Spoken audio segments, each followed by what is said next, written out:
मन से ज्यादा उपजाऊ कोई नहीं है, क्योंकि वहां जो भी बोया जाए बढ़ता जरूर है, फिर चाहे विचार हो, नफरत हो या फिर प्यार हो।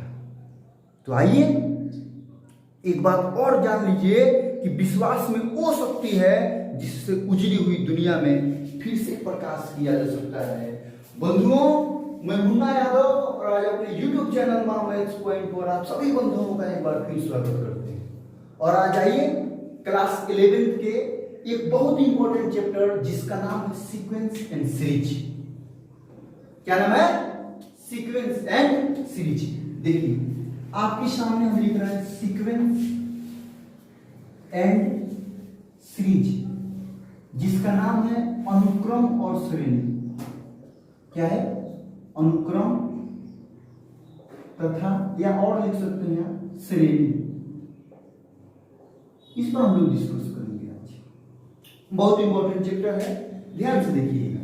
सबसे पहले हम लोग जानेंगे कि अनुक्रम किसे कहते हैं।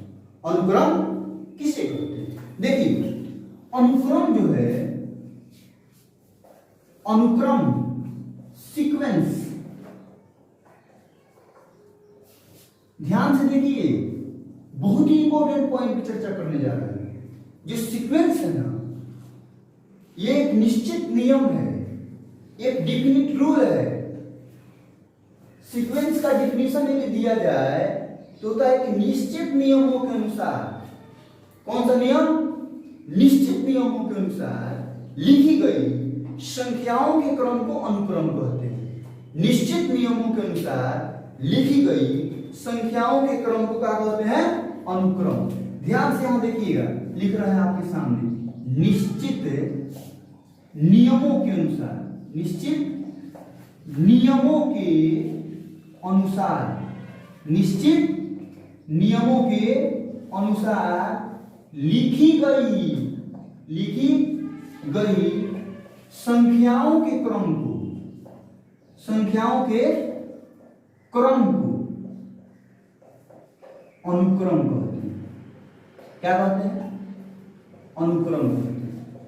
निश्चित नियमों के अनुसार लिखी गई संख्याओं के क्रम को अनुक्रम कहते हैं।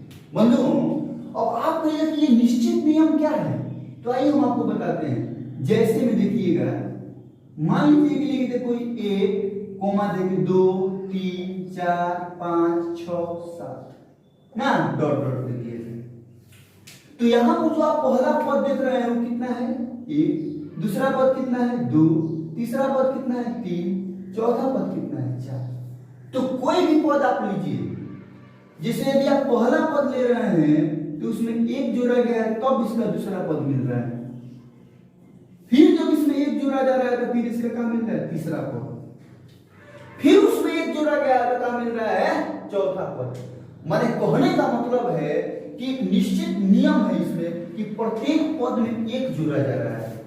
अब आप कहिएगा कि सर ऐसे भी तो हो सकता है, 2 4 6 8 10 12 हो सकता है, क्यों नहीं होगा? 100% होगा।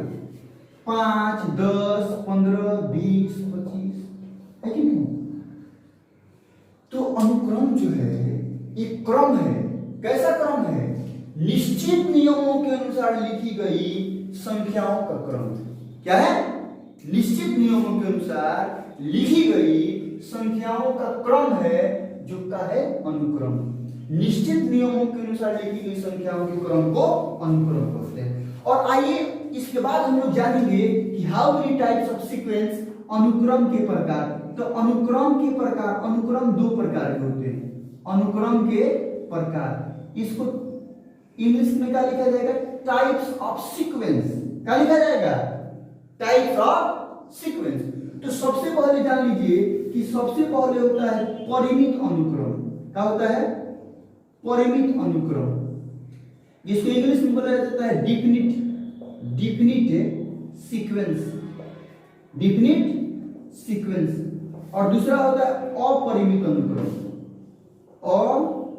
अपरिमित अनुक्रम, इनडिफिनिट सीक्वेंस, इनडिफिनिट सीक्वेंस।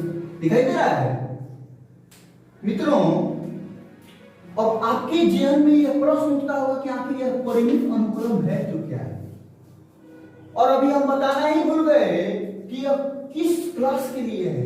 यह 10th का भी बच्चा देख सकता है और 11th के बच्चा के लिए तो एकदम मोस्टली जरूरी है कि आखिर हमने आपको बता दिया अनुक्रम किसे कहते हैं। निश्चित नियमों के अनुसार लिखी गई संख्या अनुक्रम को क्या कहते हैं, अनुक्रम। लेकिन कितने प्रकार के होते हैं, तो दो। सबसे पहला परिमित और दूसरा होता है अपरिमित। तो अब हम आपको बताने जा रहे हैं कि परिमित अनुक्रम किसे कहते हैं। परिमित अनुक्रम, तो मित्रों देखना, परिमित अनुक्रम का मतलब होता है कि वैसा अनुक्रम जिसके पदों की संख्या की गिनती की जा सके। ध्यान से देखिए, परिमित अनुक्रम देख रहे हैं ना, परिमित अनुक्रम जिसके पदों की संख्या की गिनती की जा सके।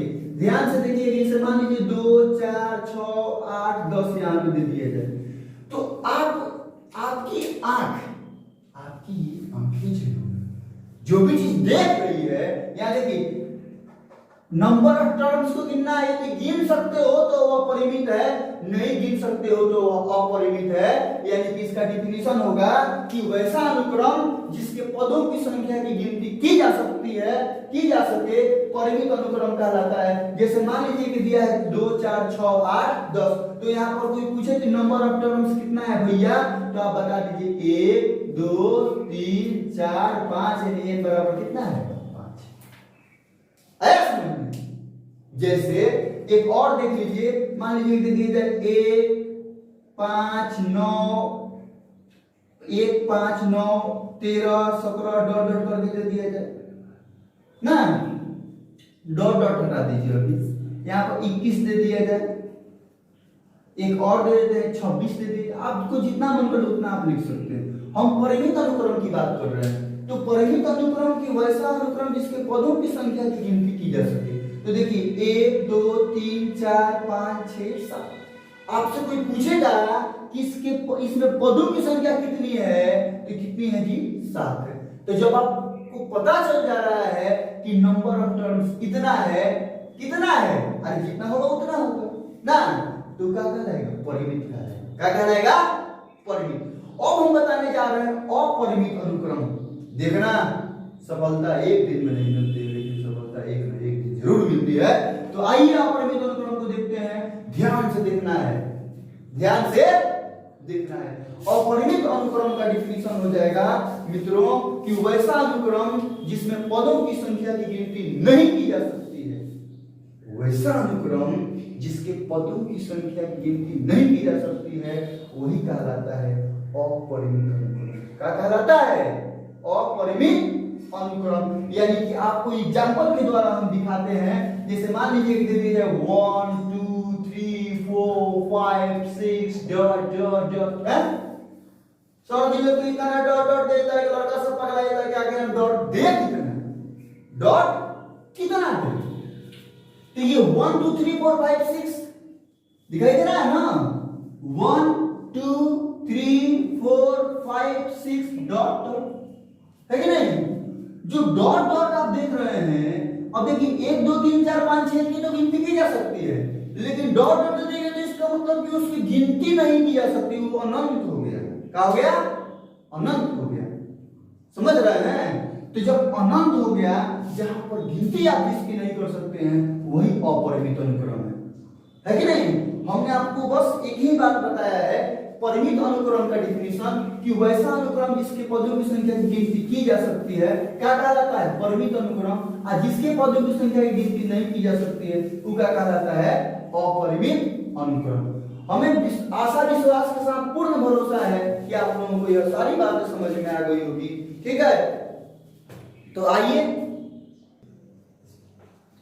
अकेले चलना पड़े तो घबराइएगा नहीं, अकेले चलना पड़े तो घबराइएगा नहीं, क्योंकि समस्या हो, शमशान हो, शिखर हो और सिंहासन पर मनुष्य हमेशा अकेला ही होता है।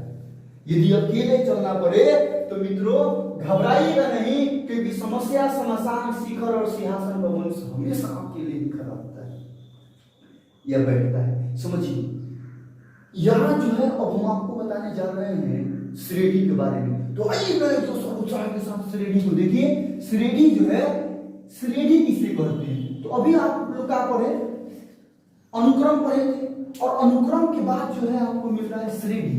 तो श्रेणी का डिफिनेशन होता है विशेष प्रतिबंधों के अनुसार लिखी गई संख्याओं के क्रम को श्रेणी कहते हैं। श्रेणी और अनुक्रम में कोई खास अंतर नहीं है, बात को समझिएगा। श्रेणी का डिफिनेशन है कि विशेष प्रतिबंधों के अनुसार, विशेष प्रतिबंधों के अनुसार लिखी गई जो संख्याओं के क्रम है वो क्या है जी, तो श्रेणी है। और श्रेणी विशेष प्रतिबंध, निश्चित नियम, डिफिनिट रूल, विशेष प्रतिबंध कहने का मतलब कि 3, 5, 7, 9, 11 प्रत्येक में एक निश्चित संख्या जुड़ी जा रही है कि नहीं? इसमें भी 2 जोड़ा जा रहा है, इसमें भी 2 जोड़ा जा रहा है, प्रत्येक पद में 2 जोड़ा जा रहा है। यहाँ पे देखिए ये जो श्रेणी है, 4 में 5 जोड़ा जा रहा है तो 9, 9 में 14 जोड़ा जा रहा है, 5 जोड़ा जा रहा है तो 14, फिर 14 में 5 जोड़ा जा रहा है तो 9। यहाँ पर तो एक डिफिनेट रूल लग रहा है कि प्रत्येक में 2 जोड़ा जा रहा है, इसमें क्या लग रहा है प्रत्येक में 5 जोड़ा जा रहा है। यहाँ देखिए 5 से 10, 10 से 15, 15 से 20, 20 से 25, इसमें भी कितना जोड़ा जा रहा है, 5 जोड़ा जा रहा है। तो विशेष प्रतिबंधों के अनुसार लिखी गई संख्याओं का क्रम जो है वो क्या कहलाता है, आपका श्रेणी कहलाता है। अब बताते हैं आपको कि श्रेणी कितने प्रकार के होते हैं, how many types of progression. तो progression there are 3 types of progression. सबसे पहला जो होता है एपी, यानी जिसका नाम, इसका फुल फॉर्म क्या होता है, अर्थमेटिक प्रोग्रेशन। क्या होता है, अर्थमेटिक प्रोग्रेशन। क्या होता है, अर्थमेटिक प्रोग्रेशन। दूसरा होता है मित्र जियोमेट्रिक प्रोग्रेशन। क्या होता है, जियोमेट्रिक प्रोग्रेशन, जियोमेट्रिक प्रोग्रेशन। और तीसरा होता है हार्मोनिक प्रोग्रेशन। समझिएगा स्टूडेंट, ध्यान से 11th वाले बच्चे ध्यान से देखना, ये जो है ना तुमको एचपी नहीं पढ़ना है, एचपी इसमें से नहीं पढ़ना है, आपको पढ़ना है एपी, आपको पढ़ना है जीपी। लेकिन एचपी आपको मिलेगा बीएससी जो मैथ होता है उसके पार्ट 1, पार्ट 2 और पार्ट 3 में आपको हार्मोनिक प्रोग्रेशन पढ़ना है। यहाँ पर आपको केवल 2 ही चीज पढ़ना है, अर्थमेटिक प्रोग्रेशन और जियोमेट्रिक प्रोग्रेशन। आपको हमने बताया कि श्रेणी है ना, इनके 3 पुत्र हुए जिनका नाम है सबसे पहला एपी, दूसरा है जीपी, तीसरा है एचपी। अब आप लोगों के मन में यह प्रश्न उठता होगा कि आखिर एपी को क्या कहते हैं, तो एपी को समानांतर श्रेणी कहते हैं। क्या कहते हैं, समानांतर श्रेणी। दूसरा है कि जीपी को क्या कहते हैं, गुणोत्तर श्रेणी। क्या कहते हैं, गुणोत्तर श्रेणी। और तीसरा जो है आपका हरात्मक श्रेणी होता है। क्या होता है, हरात्मक श्रेणी। बात समझ रहे हैं ना। अब हम लोग बारी बारी से डिस्कस करेंगे एपी पर, जीपी पर और एचपी पर, ठीक है। तो हम आपको बताते हैं कि समानांतर श्रेणी किसे कहते हैं। देखिएगा ध्यान से, यहाँ पर श्रेणी के तो डिफिनेशन हमने दे दिया है, अब समानांतर श्रेणी को बात करते हैं।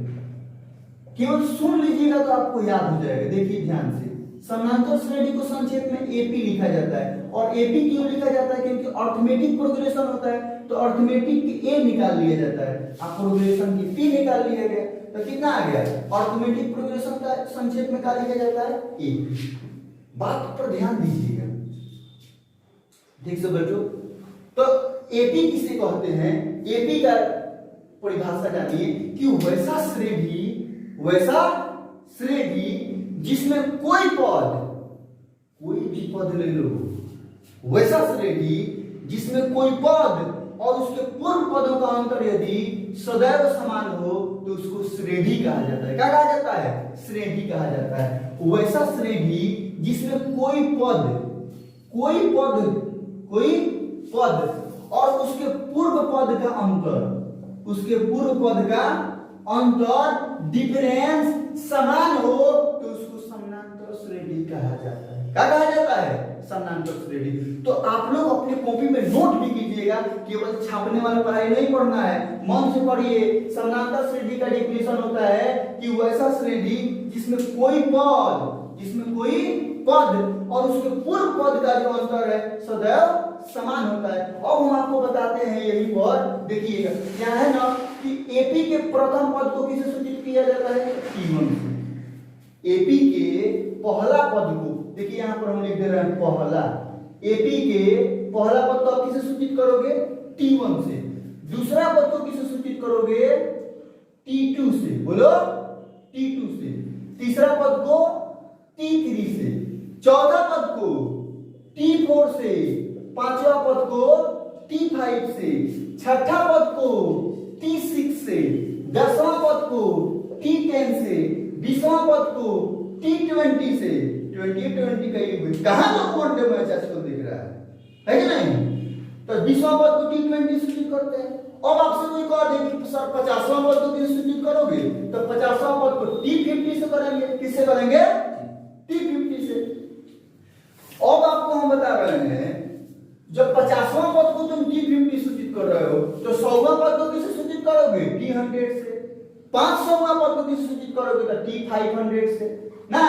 अब इसी प्रकार यदि आपसे कोई पूछ दे कि मित्र बता दो कि nवां पद को किससे सूचित करोगे, तो nवां पद को Tn से सूचित किया जाता है। nवां पद को किससे सूचित किया जाता है? Tn से। Tn दिख रहा है ना, देख लीजिए, इसको बहुत इंपॉर्टेंट है एपी के लिए यह Tn, समझ रहे हैं ना? एपी के nवां पद को Tn से सूचित करते हैं।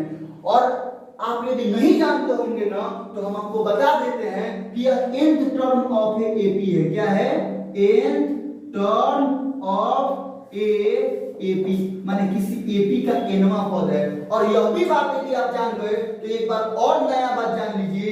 नया बात का मैंने आप लोगों को बता दे रहे हैं कि nवां पद जो है Tn जो है यह अंतिम पद होता है। क्या होता है? अंतिम पद होता है। और अंतिम पद का अंग्रेजी होता है लास्ट टर्म, इसलिए Tn को L से भी सूचित किया जाता है। आ गया ना मजा?